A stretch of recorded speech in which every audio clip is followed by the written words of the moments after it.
Students, आप सब कैसे हो। आज मैं डॉक्टर रेखा गुप्ता आपके साथ डिस्कस करूंगी क्लासिफिकेशन ऑफ कॉन्टैक्ट्स। जैसा कि हम काफ़ी सारी क्लासेस ले चुके हैं, हमने बहुत सारे टॉपिक मेनली डिटेल में डिस्कस कर लिए हैं। प्रॉमिस किसे कहते हैं, agreement, contact, valid contact, types of agreement, और नेक्स्ट हम डिस्कस करेंगे क्लासिफिकेशन ऑफ कॉन्टैक्ट। ये कॉन्टैक्ट कितने टाइप के होते हैं। यदि हमें यही बेसिक कंसेप्ट पता होंगे तभी हम डिसीजन ले पाएंगे किसी भी केस पर।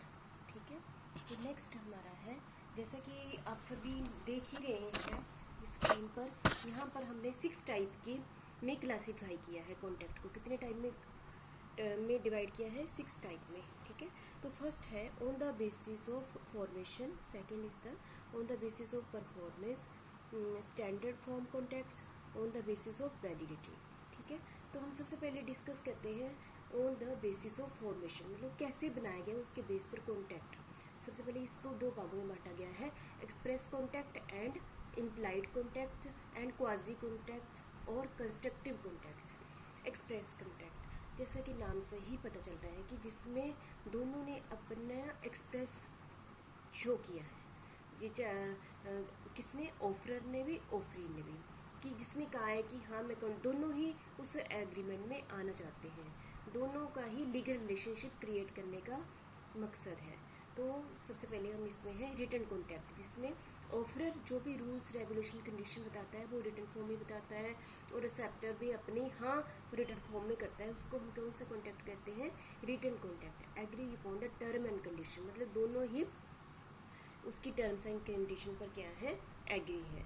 तो ऐसा नहीं है कि ओरल कॉन्टैक्ट वैलिड नहीं होते, रिटन कॉन्टैक्ट भी वैलिड होते हैं, लेकिन इंडियन कॉन्टैक्ट एक्ट 1872 के अकॉर्डिंग जो काफ़ी सारे कॉन्टैक्ट है जिसके लिए रिटन होना ज़रूरी है।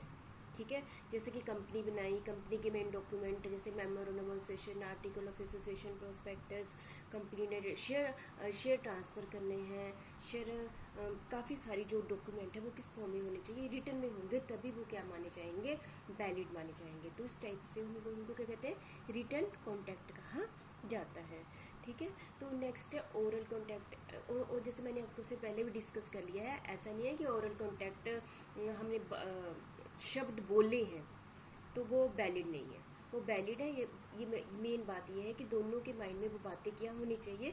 क्लियर होनी चाहिए, और वहाँ पर सेटिस्फैक्ट्री एविडेंस होनी चाहिए। यदि ऑफरर ने ओरली कहा है तो वो भी वैलिड माना जाएगा। तो ये ओरल कॉन्टैक्ट भी कौन सा कॉन्टैक्ट है? एक्सप्रेस कॉन्टैक्ट है। और third is the e commerce contact. E commerce contact जैसे नाम में ही ई लग गया है, तो इसका मतलब हमने इंटरनेट के थ्रू ऑफरर ने कंडीशन और प्रपोजल रखा है, और एक्सेप्टर्स ने हाँ भी ऑनलाइन ही किया है। डॉक्यूमेंट किस फॉर्म में होंगे? इलेक्ट्रॉनिक फॉर्म में होंगे।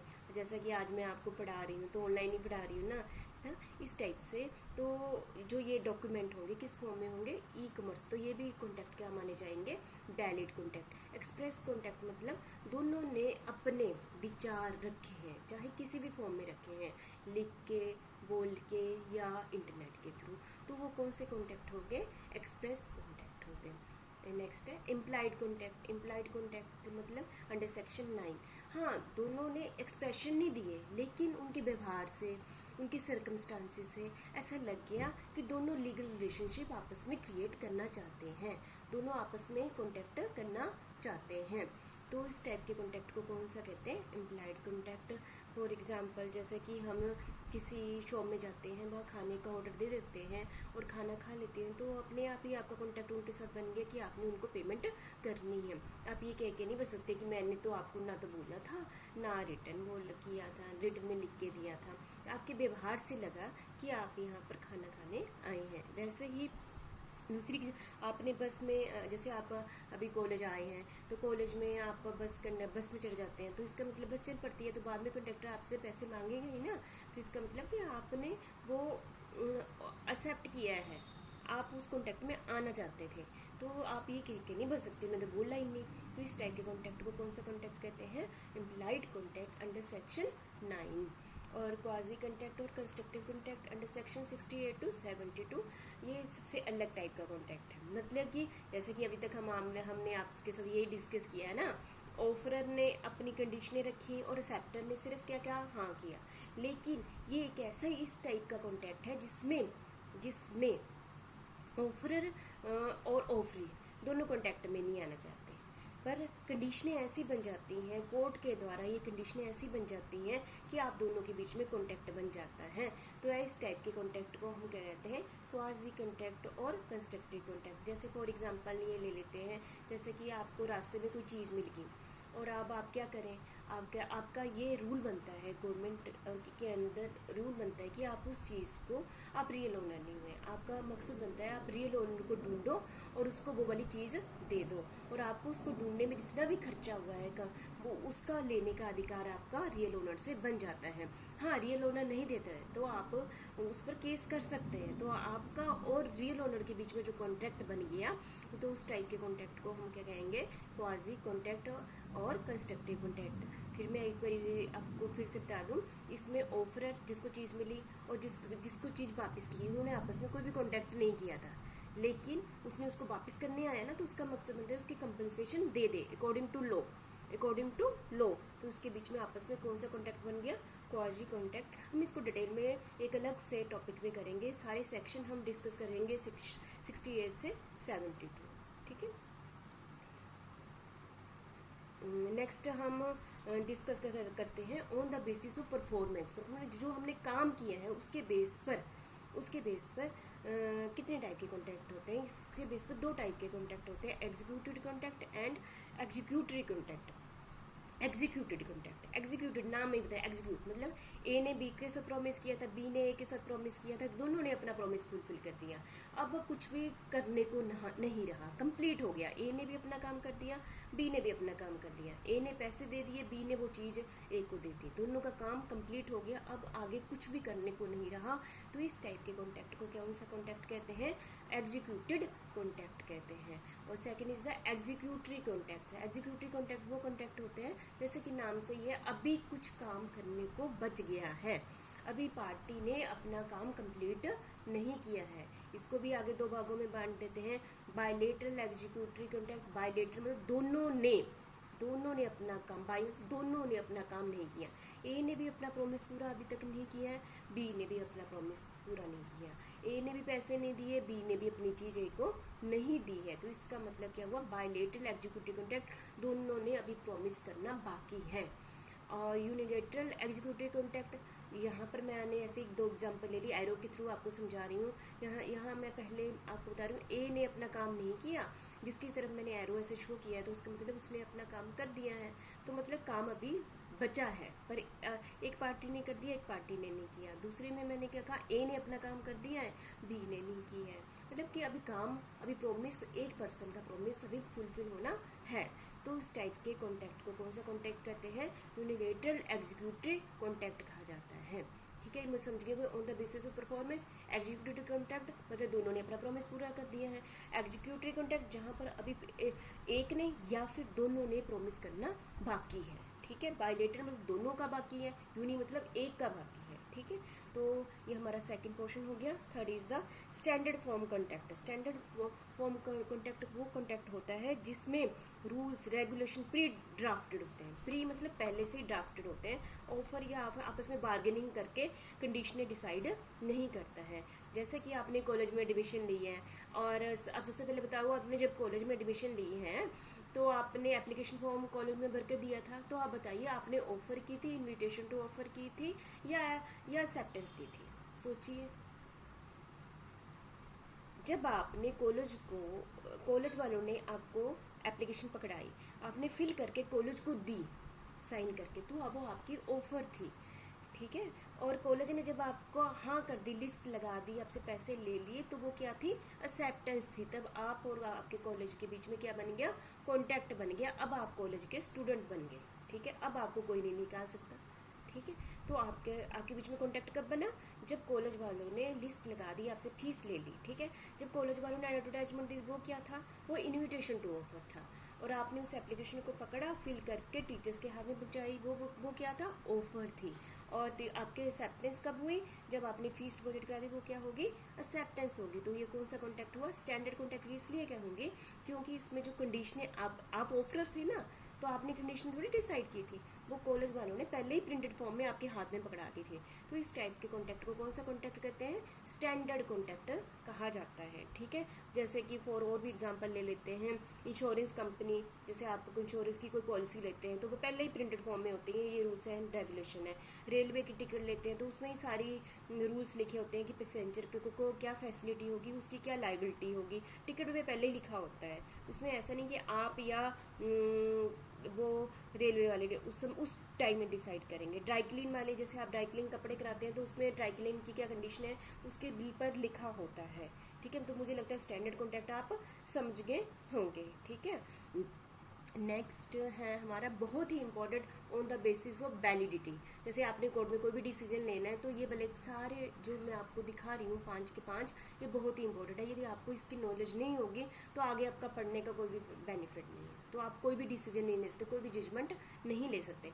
इन 5 का आपके माइंड में जब क्लियर होगा तभी आप नेक्स्ट चैप्टर, नेक्स्ट टॉपिक पढ़ना, नहीं तो मत पढ़ना। पहले इन 5 टॉपिक को अच्छे से अपने माइंड में क्लियर कर लो। ये ABC क्या, तभी अगले आपको स्टेंस बनाने आएंगे, ठीक है। तो ये है वैलिड कॉन्टैक्ट। सबसे पहले वैलिड कॉन्टैक्ट हमने पढ़ लिया है ना। वैलिड कॉन्टैक्ट के को तक पहुंचने के लिए बहुत सारे स्टेप से गुजरना पड़ता है। पहला स्टेप क्या था? प्रॉमिस। दो पार्टियों के बीच में क्या होना चाहिए? प्रॉमिस होना चाहिए। दूसरा स्टेप क्या था? एग्रीमेंट, मतलब दोनों ने एक दूसरे के साथ क्या होना चाहिए? प्रॉमिस किया होना चाहिए। तीसरा क्या था? जब उसके साथ इन्फोर्सेबल लॉ हो जाता है तो वो क्या बन जाता है? कॉन्टैक्ट बन जाता है। वैलिड कॉन्टैक्ट कब कहेंगे? जब अंडर सेक्शन 10 की सारी कंडीशनें उसके साथ ऐड हो जाती है, जैसे कि lawful object, lawful offer and acceptance, consideration, capacity of party, free consent, ठीक है। ये सारी कंडीशन जब 10 की 10 पूरी आ जाती हैं तो उस टाइप के कॉन्टैक्ट को क्या कहते हैं? वैलिड कॉन्टैक्ट कहते हैं। इसको हमने लास्ट लेक्चर में अच्छे से डिटेल में कर लिया हुआ है ना। तो वॉइड एग्रीमेंट, ये भी हमने पहले डिस्कस कर लिया अंडर सेक्शन 2G के अंदर, कि वॉइड एग्रीमेंट किसे कहते हैं? जब वैलिड कॉन्टैक्ट की जो 10 कंडीशनें हैं कोई भी एक भी फिल नहीं होती हैं तो वो क्या होती है? Void agreement. वॉइड एग्रीमेंट क्या होता है? जो पहले कभी भी कॉन्टैक्ट नहीं बनता, ये स्टार्टिंग से ही वॉइड होता है। मैंने पहले भी आपको एक बॉक्स से बताया था, सर्कल से, ब्लू कलर से, कि जो कभी भी जिसमें कोर्ट में नहीं जा सकते, वॉइड एग्रीमेंट। जैसे हो गया फैमिली रिलेशन वाले और सोशल रिलेशन वाले एग्रीमेंट, और जिसके लिए अंडर सेक्शन 10 की कोई कंडीशन फुलफिल नहीं करता, वो सारे एग्रीमेंट कौन से होते हैं?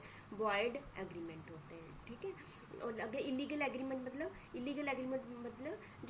जो इंडिया की बाउंड्री के अंदर जो रूल्स एंड रेगुलेशन लॉ बनाया गया है उसके अकॉर्डिंग आपकी डीलिंग नहीं है। आप स्मगलिंग करते हैं, आप करप्शन करते हैं, आप किसी को रिश्वत देते हैं, इस टाइप के इलीगल एग्रीमेंट करते हैं, तो वो स्टार्टिंग से क्या होंगे? वो कभी कॉन्टैक्ट होंगे ही नहीं, वो क्या होंगे? वॉइड एग्रीमेंट, ठीक है। वॉइड कॉन्टैक्ट ये हमने पहले डिस्कस नहीं किया, इसको हम डिटेल में कर लेते हैं अंडर सेक्शन 2J के अकॉर्डिंग। वॉइड कॉन्टैक्ट, मैंने आज तक वॉइड के साथ आज तक एग्रीमेंट ही लगाया, फर्स्ट टाइम वॉइड के साथ मैं कॉन्टैक्ट लगा रही हूँ। इसका मतलब क्या है? वॉइड इसमें वैलिड वॉइड मतलब कि पहले क्या होगा? ये वैलिड कॉन्टैक्ट था, जो ऊपर मैं आपको दिखा रही हूँ, ये पहले जो क्या था? वैलिड था। ये पहले वाला, ये वाला कॉन्टैक्ट पहले क्या था? वैलिड था, इसमें कन्वर्ट होकर वॉइड में आया है। ये पहले अपने माइंड में ध्यान से देख लीजिए, ठीक है। ये पहले क्या था? वैलिड था अंडर सेक्शन 10 की सारी कंडीशनें फुलफिल करता था, कोई कमी नहीं थी। लेकिन क्या हुआ ऐसा कि वो कन्वर्ट होता है, ये हमेशा कन्वर्ट होता है। पहली कंडीशन क्या होता है? ये हमेशा कन्वर्ट होता है। वैलिड कॉन्टैक्ट कन्वर्ट किसमें होता है? Void contact. क्यों होता है? क्योंकि सर्कमस्टांसिस ऐसी आ गई, और मतलब कि सर्कमस्टांसिस ऐसी आ गई कि उसको कन्वर्ट होना पड़ा, ठीक है। जैसे पहले जब था रूल्स एंड रेगुलेशन तब तो हमें लगता था पॉसिबल है, जब करने की बारी आई तो वो इम्पॉसिबल हो गया, ठीक है। जैसे किसी पार्टी की डेथ होगी दोनों के बीच में, तो पहले वैलिड कॉन्टैक्ट था ना, तो बाद में क्या हो गया? वॉइड हो गया, तो पॉसिबल नहीं है। जैसे पेंटर ने पेंट करना था, पेंटर की डेथ हो जाती है, तो क्या वो पॉसिबल हो पाएगा? कॉन्टैक्ट नहीं था ना, पहले क्या था? वैलिड था, अब क्या हो गया? वॉइड कॉन्टैक्ट हो गया। जैसे कि फॉर एग्जांपल हम ले लेते हैं, हमने पाकिस्तान से कोई चीज़ लेनी थी, यहाँ के पर्सन ने पाकिस्तान वाले पर्सन के साथ क्या किया था? कॉन्टैक्ट किया था। हम कर सकते थे इंडियन रूल के अकॉर्डिंग, लेकिन उनके आपस में बीच में क्या होगी? युद्ध छिड़ गया, या गवर्नमेंट ने कहा अब दूसरे कंट्री के साथ आप कोई भी डीलिंग नहीं करेंगे। उस समय क्या था? ये वैलिड कॉन्टैक्ट था। लेकिन अभी हमारा प्रॉमिस करना बाकी था, उससे पहले ही कोर्ट ने डिसाइड कर दिया कि अब आप उनके साथ कॉन्टैक्ट नहीं कर सकते, तो ये क्या बन गया, वॉइड कॉन्टैक्ट। बस यही आपने ध्यान में रखना, वॉइड कॉन्टैक्ट वो होता है जो पहले क्या था, वैलिड था, लेकिन सर्कमस्टांसेस ऐसी हुई ये कन्वर्ट हो गया वैलिड से वॉइड में, ठीक है। वॉइडेबल कॉन्टैक्ट अंडर सेक्शन 2 ये हमने पहले पिछले लेक्चर में डिस्कस कर लिया था। वॉइडेबल जहाँ पर हम फ्री कंसेंट नहीं होती है, जैसे question, undue influence, fraud, miss representation. Under section 14 में इन सब के बारे में दिया हुआ है। 15, 16, 17, 18 ये सारे सेक्शन इसके बीच में आते हैं। जब ये चारों चीज़ों में से एक भी टर्म है दो पार्टियों के बीच में, तो वो कौन सा कॉन्टैक्ट हो जाता है, वॉइडेबल कॉन्टैक्ट हो जाता है। मुझे लगता है आप सभी को पता चल गया। Valid under section 10, void agreement जो कभी भी कोर्ट में जाएगा नहीं स्टार्टिंग से, ये वॉइड एग्रीमेंट जो कभी भी कोर्ट में नहीं जा सकता, इलीगल एग्रीमेंट कभी कोर्ट में जा ही नहीं सकता एग्रीमेंट। वॉइड कॉन्टैक्ट ये पहले क्या था, वैलिड था, अब क्या बन गया, वॉइड बन गया। बस वॉइडेबल कॉन्टैक्ट मतलब जहाँ पर फ्री कंसेंट नहीं है। अब माइंड में बस ये तीन रखो, वैलिड कॉन्टैक्ट, ठीक है, वॉइड एग्रीमेंट और वॉइड कॉन्टैक्ट, ये तीन टर्म आपको अच्छे से पता होने चाहिए। वॉइडेबल कॉन्टैक्ट, ठीक है। और लास्ट है कौन सा है, अनइन्फोर्सेबल कॉन्टैक्ट। अनइन्फोर्सेबल जिसको हम कॉन्टैक्ट में काम नहीं कर सकते। फॉर एग्जांपल टेक्निकल डिफेक्ट है, जैसे कि किसी काम के लिए रिटन कॉन्टैक्ट के लिए रजिस्ट्री होना जरूरी है, पर रजिस्ट्री में कोई प्रॉब्लम आ रही है, तो उसका मतलब कॉन्टैक्ट इन्फोर्सेबल नहीं होगा, ठीक है। हाँ, कल वो वाला रजिस्ट्री हो जाती है, उसके टेक्निक जो डिफ़ॉल्ट था वो ठीक हो जाता है, तो वो कॉन्टैक्ट में कन्वर्ट हो जाता है, ठीक है। तो मैंने आपके साथ यहाँ पर काफ़ी types of the contact discuss कर लिए हैं, ठीक है। फिर भी एक बारी revision, classification of contact on the basis of formation, express, implied, quasi contact, on the basis of performance, executed contact, executory contact. और नेक्स्ट किया था हमने स्टैंडर्ड फॉर्म ऑफ कॉन्टैक्ट, जिसमें टर्म्स एंड कंडीशन पहले ही लिखी होती हैं। लास्ट हमने कौन सा किया था, on the basis of validity. Validity mean valid contact, void agreement, illegal agreement, void contact, voidable contact, unenforceable contact. मुझे लगता है ये आप पहले अगला टॉपिक पढ़ने से पहले ये आप काफ़ी बारी डिस्कस कर लें, पढ़ लें, ये वीडियो देख लें और वीडियो देख लें, बुक्स पढ़ लें। यदि आपको ये समझ आ गया तो आगे चलना, नहीं आया तो आप मेरे साथ डिस्कस कर लेना। Thank you very much.